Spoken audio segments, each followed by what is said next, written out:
last year I really wasn't expecting to come back to Lewis and Clark. I remember well into the season. I think it was after our fourth game of the year. I think against Linfield.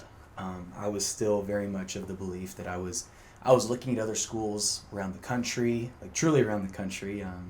And I remember it was very there was kind of an acceptance that this would probably be my last time with this team and at this school and with this group of brothers around me. So there was a sort of there was an understanding on my part that this could be it. I remember my dad calling me fifth week of the year, and my parents have been always been super supportive, and he told me wherever you decide to go, we're gonna help you get there. We're gonna do our best to help you get there. But I remember he called me. He's like, "Hey, I want you to take a look at your life right now." I'm like, "Okay," and he told me, he's like, "Okay, well, how's football going?" I'm like, "Football's going really well," and he's like, "Yeah, you have a really great coach. You have a great team that you really care about. That's going really well." I'm like, "Yeah, it is. It is. I'm very happy there." And he's like, "Okay, well, let's look at your schooling. How's your schooling going?" I'm like, "It's going super well. I'm on a good track. Yeah, things were going really well in that regard." And he said, "Okay, well, look at your on-campus clubs and ministries." And I was looking there, and he's like, "You've told me things have been going really well, that people have been reached." And I'm like, "Yeah, that's been really fruitful, and it's been working out very well." And he's like, "Okay, look at all these things in your life." This is what he told me. He says, "Look at all these things in your life. Maybe this is God's way of telling you that you don't need to try to force your way out to leave." And so I remember looking at that. He just told me to think about it and to ponder it and to pray on it, and I did. And I did a lot of reflection. I did a lot of things like that, and I came to the realization that I think I was being just called to stay. I remember when I first was looking at schools to go to college in general. I remember I went to Pacific, I went to Willamette, I went to Linfield, I went to Western, I went to a lot of different schools. I remember I went to LC, and I just felt compelled. I was like, this is where I gotta be. This is where I gotta go. Well, I remember last year I examined myself, and I'm like, I don't feel compelled to go.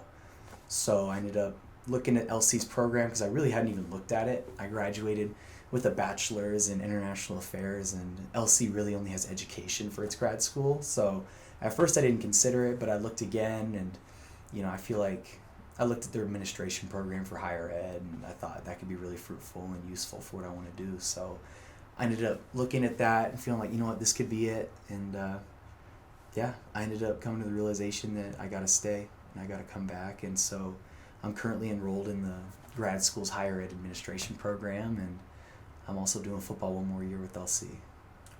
I know people will laugh, but I swear, I talk about this a lot. We have a lot of fifth years on the team. A lot of people who I've been here with for 5 years now, and we all can relate and agree on this. Like, we just feel old in a lot of ways. Not just, and it's so, I know people are gonna laugh because we're in our prime, but still, like, physically it's different. Like, I'm going out of my way to like stretch in different ways before bed and when I get up in the morning. And I'm feeling things differently. It's funny in that regard, but I'd say also something that's been really big is that football's always been one of my priorities in life. It's never been the priority. School has always been above football. My family's always been above school, but often when I was an undergrad, those priorities didn't often clash. I wasn't asked to designate between which was more important, because oftentimes classes lined up with practice, and I wasn't asked to make that decision. Well, in grad school, I've really had to make that distinction because for the grad school classes I have, all of them have the same format. It's 3 hours, once per week, 5:30 to 8:30 p.m. And if we had morning practice, it would be amazing. But we don't. We have afternoon practice. In fact, we have all of our meetings starting at 3 p.m. and then practice goes from 5 to 7:30. So it's really just perfectly overlapping in that regard. And so I've really in the last 3 weeks had to make that distinction between the priorities, because even as much as football means to me now and how important it is in my life, like, I'm here for schooling, and so I have to miss 2 practices a week. Sometimes one. This week it's only one, but 2 practices a week. That's something I've never done in my life. Since 7 years old playing football, I've never missed practice like that. I never have. So that's something that's been huge, and it's been really different. I've had to make that distinction of priorities, and I'm really grateful that my coaches understand, because it's something that means a lot to me, being there with my teammates. And wanting to give my all and having to realize that I can't give as much as I could give in the past. And that's been a little bit more difficult to reconcile with, but it's something that I've had to understand nonetheless. I know this year at some point it's going to hit really hard. I'm sure it will, but last year was kind of that year where there was more uncertainty.